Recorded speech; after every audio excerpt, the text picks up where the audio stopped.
Assalamualaikum warahmatullahi wabarakatuh. Innal hamdalillah nahmaduhu wa nasta'inuhu wa nastaghfiruh wa na'udzu billahi min syururi anfusina wa min sayyiati a'malina. May yahdihillahu fala mudilla lahu wa may yudlil fala hadiyalah.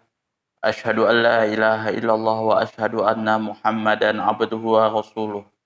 Allahumma shalli ala sayyidina Muhammad wa ala ali sayyidina Muhammad kama shallaita ala sayyidina Ibrahim wa ala ali sayyidina Ibrahim fil alamin innaka Hamidum Majid. Rabbi shrah li sadri wa yassir li amri wahlul 'uqdatam min lisani yafqahu qawli. Amma ba'du. Hadirin hadirat jamaah kaum muslimin wal muslimat yang dirahmati oleh Allah Subhanahu wa taala. Pada malam hari ini kita akan membahas tentang kitab hadis nomor 53 dan 54 dari yang ada di dalam kitab Bulughul Maram. Nah, insya Allah malam besok kita akan membahas tentang kitab Fathul Qorib, pembahasan tentang ini fikih, dan nanti lanjut ke masalah pembahasan ilmu hadis. Wa an aliin radhiyallahu anhu fi sifatil wudu'i summa tamat mado sallallahu alaihi wasallam wastangsyara salasan yumatmidu wa yansiru minal kaffil ladzi ya'khudhu minhul ma, akhrajahu Abu Daud wa Nasa'i. Kemudian lanjut ke yang ke-54, wa an Abdullah bin Zaid radhiyallahu anhu fi sifatil wudu'i summa adkhala sallallahu alaihi wasallam yadahu famatmadu wastangshaqa minal kaffi wahidatin yaf'alu dzalika salasan, muttafaqun alaih. Wa an aliin radhiyallahu anhu, dari Ali radhiyallahu anhu, fi sifatil wudu'i, mengenai gambaran wudu Rasulullah sallallahu alaihi wasallam, summa tamat mado sallallahu alaihi wasallam, bahwa Rasulullah sallallahu alaihi wasallam kemudian berkumur wastangsara, dan beristingsar, ya, memasukkan air kemudian mengeluarkan, salasan, sebanyak 3 kali, yumatmidu wa yansiru, Rasulullah SAW itu berkumur-kumur dan berintinsyar, minal kafil ladzi, dari cebokan, minal kaffil ladzi ya'khudul minhul ma, dari 1 kali cebokan, alladzi ya'khudhu minhul ma, yang diambil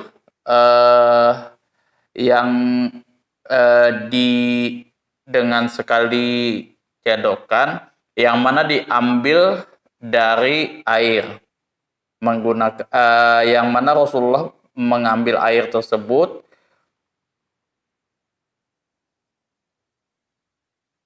dengan tangan, dari 1 kali cedokan seperti ini, ya, dengan tangan yang digunakan Rasulullah SAW untuk mengambil air.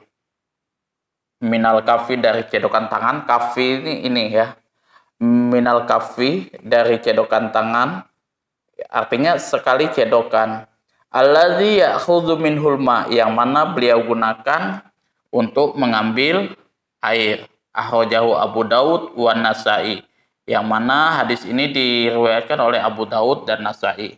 Wa an Abdullah bin Zaid radhiyallahu anhu, dari Abdullah bin Zaid radhiyallahu an, fi sifatil wudu'i, tentang tata cara wudunya Rasulullah SAW, summa adkhala sallallahu alaihi wasallam yadahu, kemudian Rasulullah SAW adkhala, memasukkan yadahu, tangannya, famat mado, kemudian Rasulullah tersebut berkumur-kumur, wastang syako, dan beristinsyak ya, kayak gini, memasukkan airnya ke sini, minal kafi wahidin, dari satu kali cebokan, yaf'alu dzalika salasan, beliau Rasulullah melakukan seperti itu sebanyak 3 kali.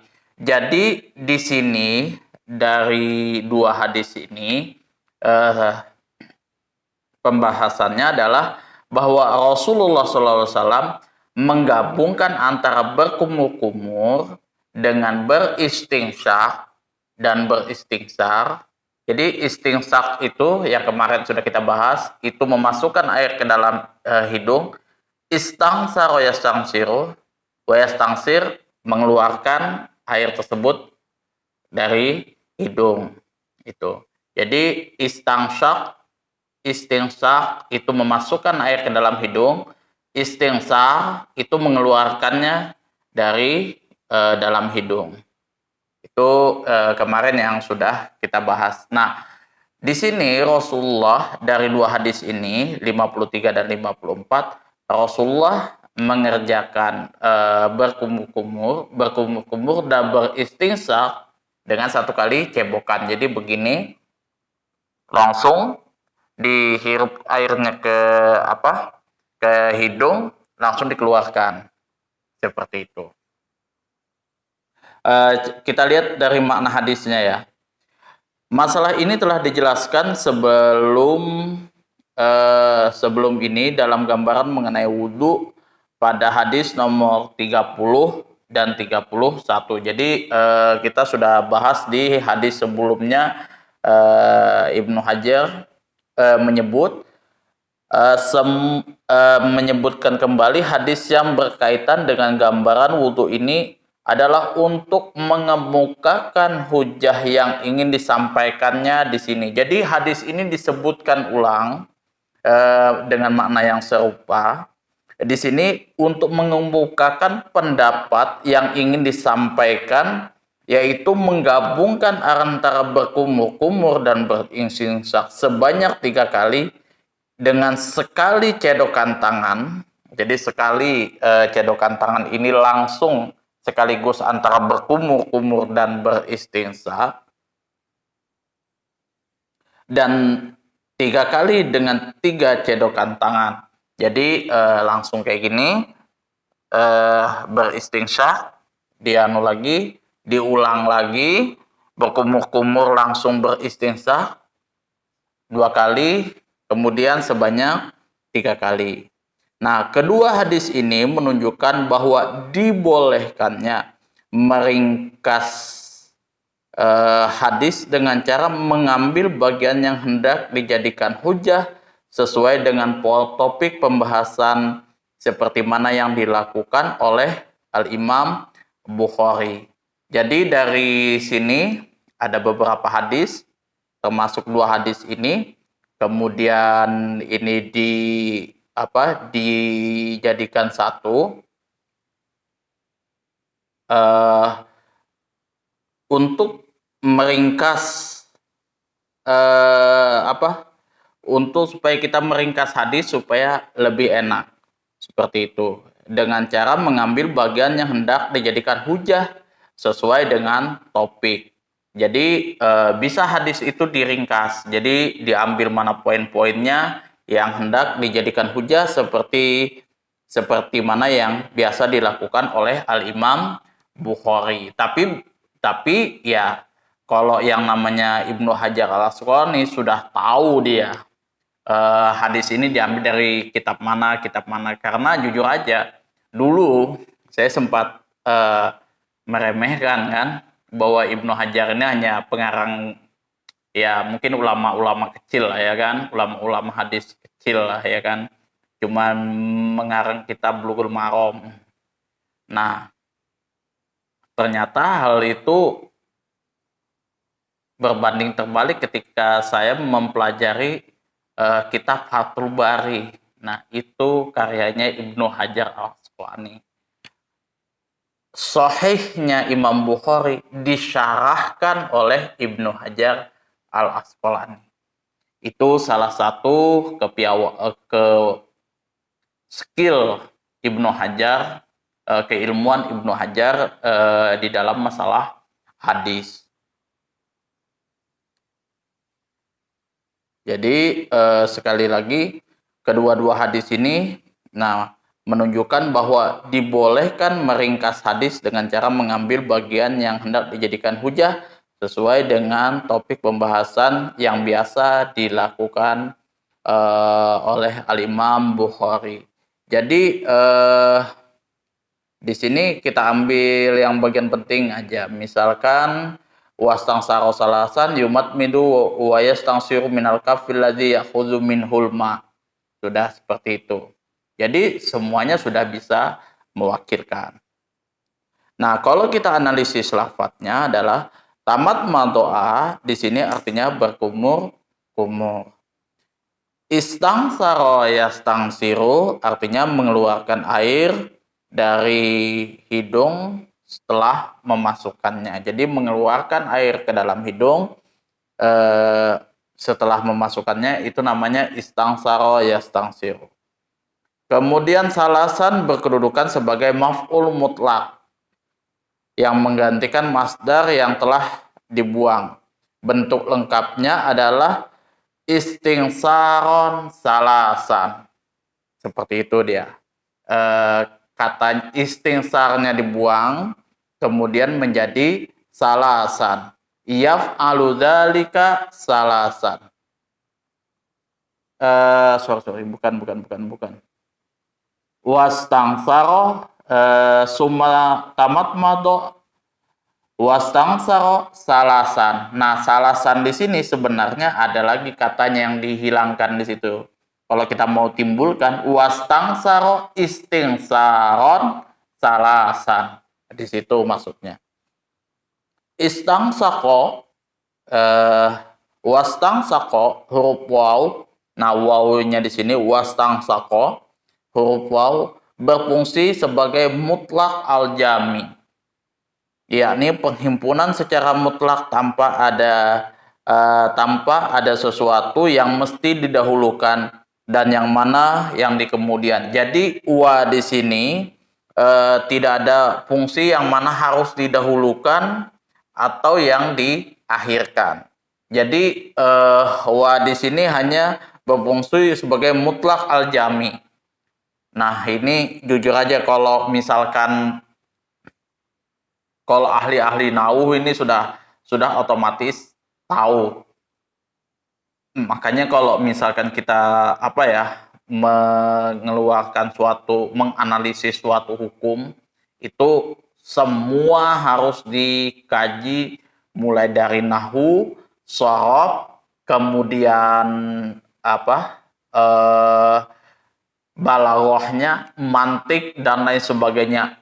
Semua ilmu di dalam ilmu bahasa itu mesti harus dikuasai karena menganalisis huruf per huruf dari huruf per huruf, lapat per lapat dari hadis Al-Qur'an dan hadis itu sangat penting.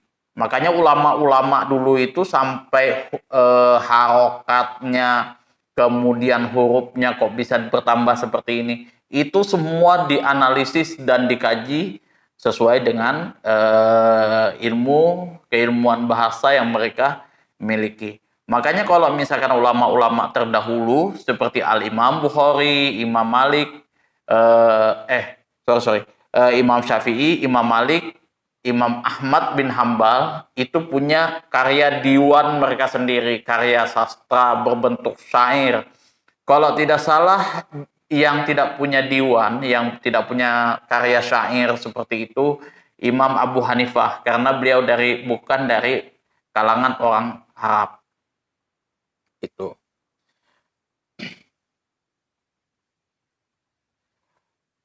Tetapi sebagian ulama ada yang menafsirkan bermakna fa.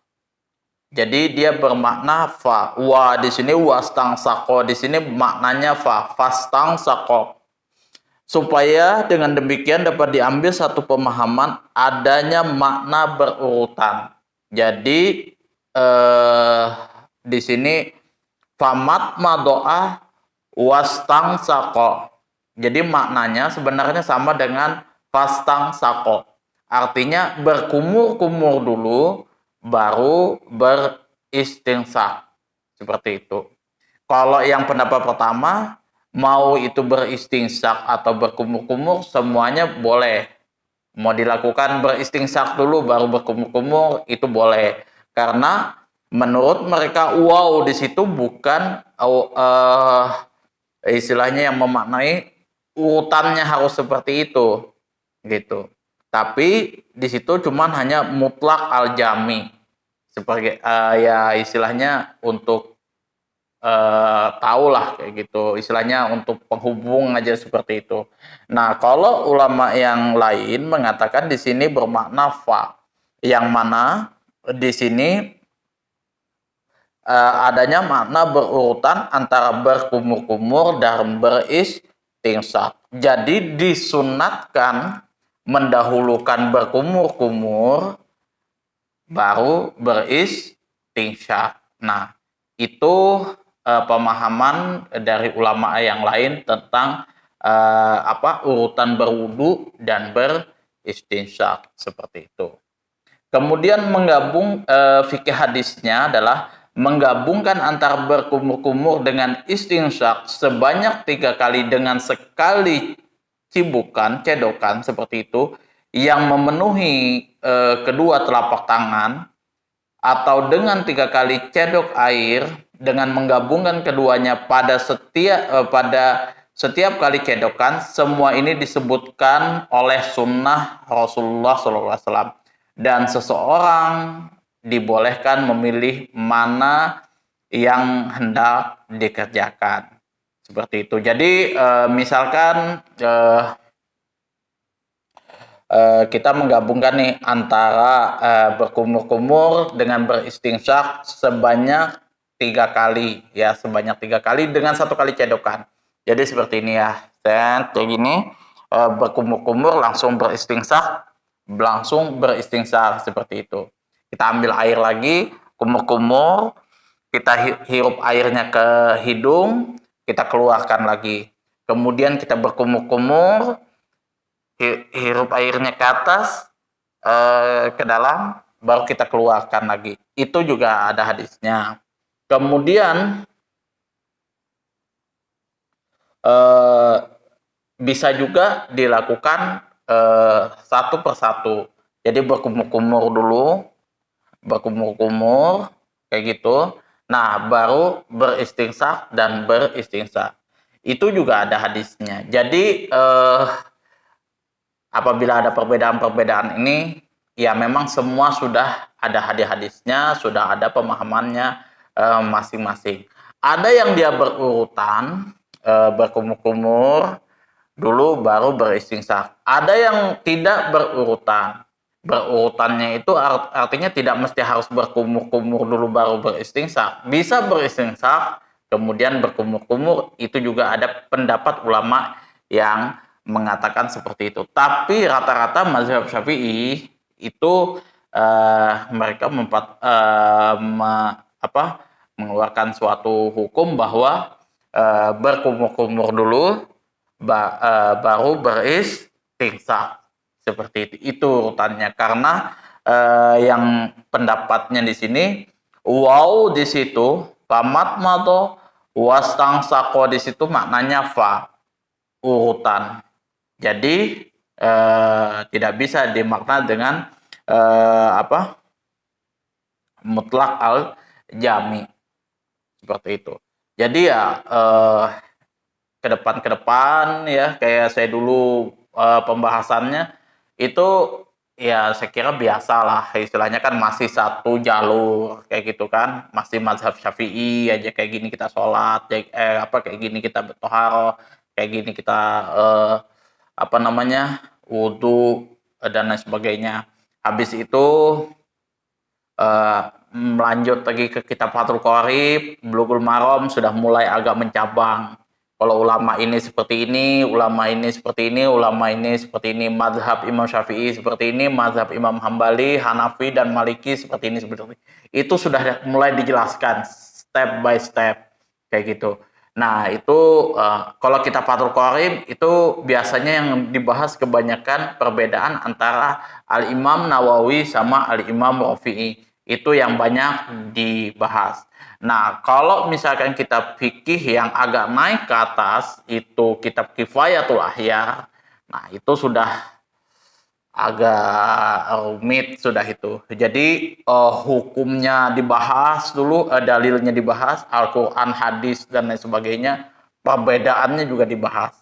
Nah, naik lagi ke kitab yang lebih tinggi. Nah, itu pembahasan-pembahasannya. Jadi kalau misalkan kita sekali lagi mempelajari satu bidang ilmu itu kalau di dalam agama Islam sangat banyak sekali.